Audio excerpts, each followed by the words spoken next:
So somebody said, in fact, it might have been Tina, said, Dad, keep it brief. Anybody who knows me knows I don't keep it brief. I have just a few notes here that I'd like to share with everybody tonight. It starts with a long list of thank yous. Number one, Kathy and Mike Harth, thank you so much. You've been so helpful. All the garage sales and the going around. They actually found this arbor and half of your furnishings at garage sales. It's pretty impressive, actually.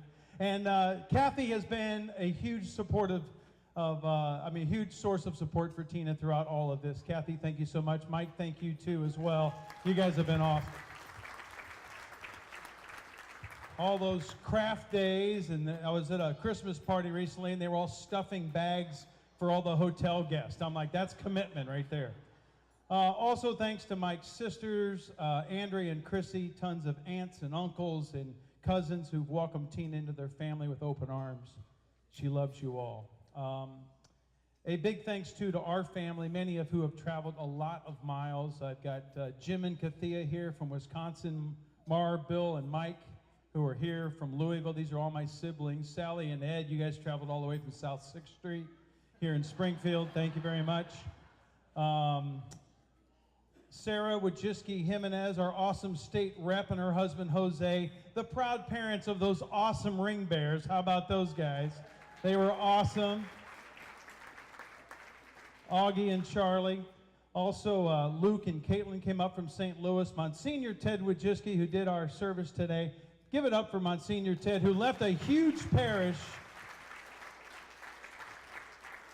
Where is Monsignor? He left, if you guys don't know, he runs one of the largest parishes in St. Charles County, and for him to leave for 2 or 3 days is a really big deal. He's an awesome pastor there, and for him to come and spend time with us, it's really awesome. Thank you so much, Monsignor.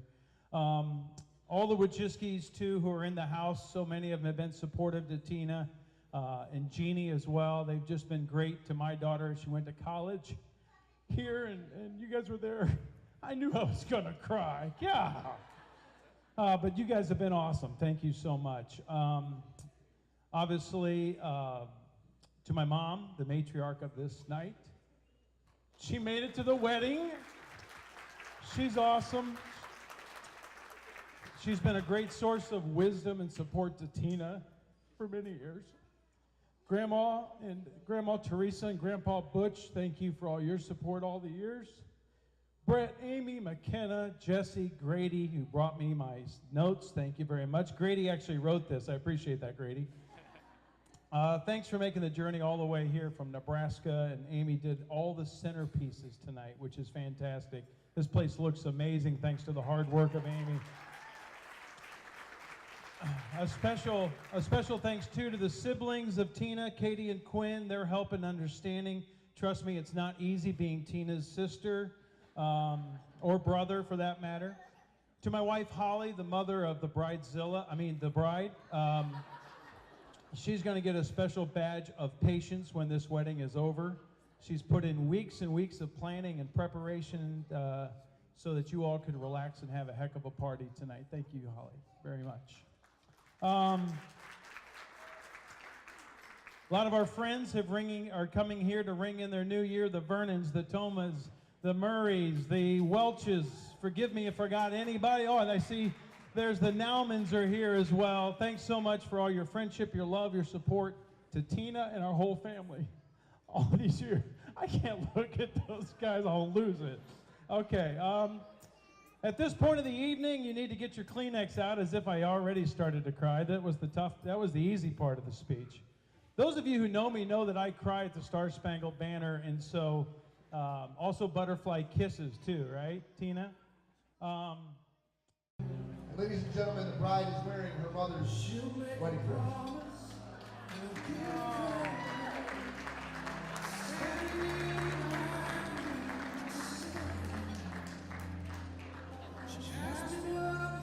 You see, Tina's been making me cry for 26 years. The day she was born, perfect and beautiful, I cried. We cried then when the nurses took her away from Holly and I. Shortly after she was born, they put her in ICU for a couple days. They said that the soft spot on her head wasn't soft, which was an omen for the 26 years of hard-headedness we were about to endure.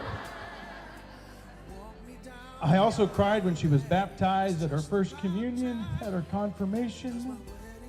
I cried when she left for her first prom. I cried when she graduated from Koryezu, when she played her final game at UIS. I cried at her CYC championships, her no-hitters, her walk-offs, her NCAA regional. I cried when she tore her ACL. And I cried when she homered in her first game back. For the record, I didn't cry when she brought home 2 homeless cats. That was a few months before she left for college. Thank you very much for that, Tina. I also didn't cry when she got caught with vodka in a water bottle at a high school dance. I've not forgotten that, Steph, exactly. It was Stephanie's high school dance, actually. Today I've cried all day long, seeing her so happy, so excited, so in love with a great guy who adores her and somehow puts up with her creative, demanding style and her unbridled enthusiasm for life. As for Michael, creative, patient, smart, funny. But enough about your mom, Kathy. Let's get to you.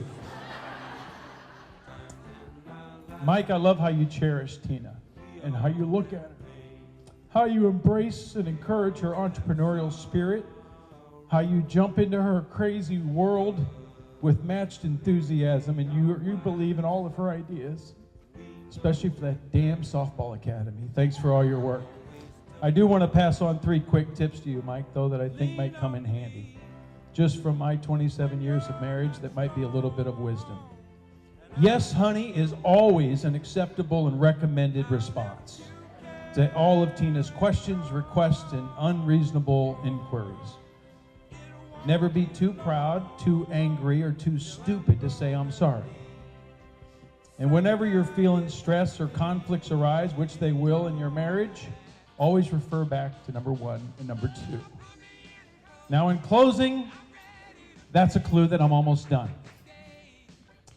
I knew I had to do something creative or Tina would be disappointed. I thought first about singing a quick verse of an old bedtime song. I'll love you for always. I'll like you forever. As long as I'm living, my daughter you'll be.